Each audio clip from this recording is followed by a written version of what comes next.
Good morning, everyone, and welcome to 15 Minutes Week. Today, our guest is Dr. Simone Biscaglia, Interventional Cardiologist in Cardiovascular Institute of Ferrara, Principal Investigator of a fire trial, researcher in the field of ACS, coronary physiology, and imaging. Welcome, Dr. Biscaglia, and thank you to be here with us to talk on management of patients with multivessel disease. Thank you very much, Valentina. It's a pleasure to be here with you. So, you work in a high-volume cardiovascular center for ACS patients, and I know you have a huge experience in the management and treatment of ACS. So, let's start from this. How do you manage ACS patients with multivessel disease in the cath lab? Yeah, that's a great question. So actually, we have at least 50% of our patients with acute coronary syndrome who present themselves with the multivessel disease. So it's a rather common issue we face in the cath lab.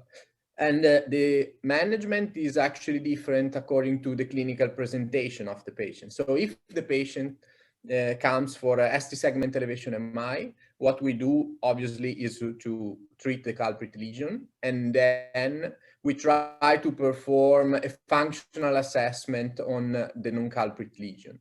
And actually, it depends on the patient, but most of the patient we try to acquire the projections for an angio-based functional assessment during the index procedure if the patient is not in a shock or if the patient is in stable condition and the culprit lesion is treated with success. And then we decided whether to perform a staged procedure on the results of the functional assessment. In non-STEMI patients, so patients without ST segment elevation, and with myocardial infarction, we try to achieve a complete revascularization in the index procedure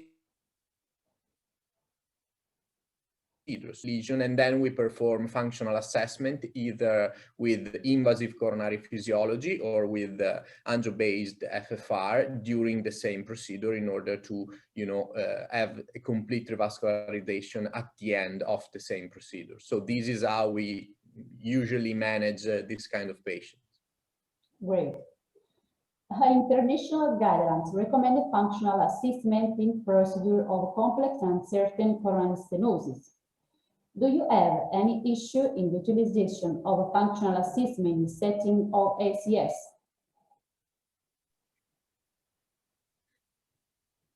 Yeah, actually, we have a large amount of clinical data showing that functional assessment has to be used also in ACS setting.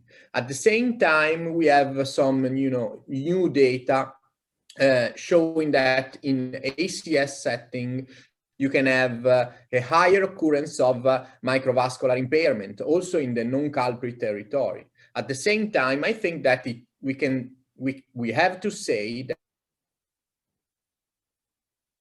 the functional assessment is safe in acute coronary syndrome patients, but what we are starting to do, especially in a patient with myocardial infarction, is the evaluation also not only of the functional assessment in terms of FFR or resting indices and so on, but also the evaluation of the microvascular system. Because if you have a clear dysfunction in the microvascular system, then in the setting of acute myocardial infarction, then you may decide to perform, further evaluation with other technologies in order to understand whether the lesion has to be treated or not.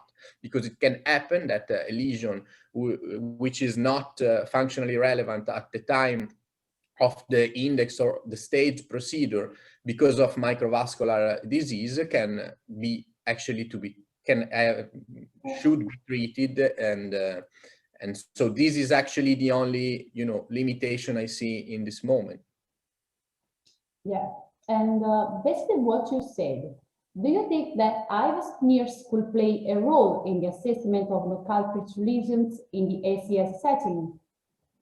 Yeah, this is another very interesting question, because what we saw in the last years For instance, in the complete trial, where they, they perform a randomized clinical trial facing complete revascularization against culprit-only revascularization in STEMI patient, we saw that complete revascularization was associated with fewer myocardial infarction. And in also in the meta-analysis by Rita Pavasini and myself and our colleagues, we show that if we perform meta-analysis of all the trials, you also see a reduction in CV death. But what's interesting about the complete trial is the fact that complete revascularization was achieved with an angio-based PCI in 99% of the cases. So actually, what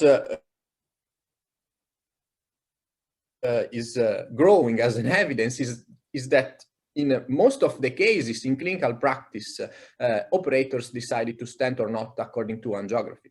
And I think that to this regard, IVUS NIRS is clearly a better way to stratify patient if compared to angiography.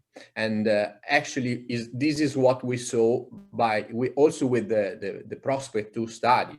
So I think that it can be surely a niche where IVUS NIRS can be utilized and will be tested in clinical trials. Okay, great. You have mentioned Prospect 2 trial that was published on Lancet last March. Can you help us to understand the trial and the main results on Prospect 2 study? Yeah, so the Prospect 2 study is a very interesting study, which studied actually all the lesions and the coronary segments of patients presenting with the acute coronary syndrome. And so they received all the treatment of the culprit lesion and the treatment of all flow-limiting non-culprit lesions. And then they received also IVUS NIRS in all coronary segments or where at least a moderate lesion was present. And what we saw with the results of this interesting study is that actually we have two major drivers of the outcome in this patient. And they are actually the LCBI max 4 millimeters, which is a measurement done by the NIRS system. So basically you can understand which is the amount of lipids within the plaque of a coronary segment. And the plaque burden, so actually what you usually perform as a measurement with IVUS. And these two features, especially when they were combined, were associated with a huge amount of events in the follow-up. So actually, I think that the information given by the system, merging the IVUS imaging and the NIRS measurements, can really be helpful in clinical practice and to guide the treatment of the patient. Obviously, we need a randomized clinical trial in order, to enter in the guidelines and to utilize as a default strategy in clinical practice. But I think that these results are really promising and further studies are warranted. So you have said your center is carrying on FIRE trial on treatment strategy in older patients with myocardial infarction and multivessel disease. NIRS IVUS assessment is also in the study protocol. Can the FIRE trial provide any evidence that will help us to understand the role of IVUS NIRS in clinical practice? Yes, we hope so. I don't know if we will be able to do it, but we hope so. Because in the FIRE trial, we are actually randomizing patients to a complete functional guided revascularization versus culprit-only treatment in patients with at least 75 years of age and multivessel disease. And we are including both ST segment elevation MI and non-ST segment elevation MI, because non-ST segment elevation MI is the first clinical presentation for older patients. So what we are actually doing is in a subset of patients, patient is randomized to complete their strategy, and you have a negative functional assessment, so a negative FFR or a negative angio-based FFR or a negative resting index. actually we perform both the evaluation of the CFR, the IMR, so the microvascular system, and of the IVUS NIRS in order to understand whether this patient have plaque lipid within the coronary lesion or not, because this would be a really interesting information to know, to understand whether this patient has to be treated in clinical practice or not. And also to see whether this patient are those with the events in the follow-up, even after a negative functional assessment or not. This is what we want to understand. So we hope to do so. Dr. Biscaglia, thank you so much for your time and for sharing your professional experience with us. Goodbye. It was a pleasure. Thank you very much, Valentina. Bye-bye. Bye.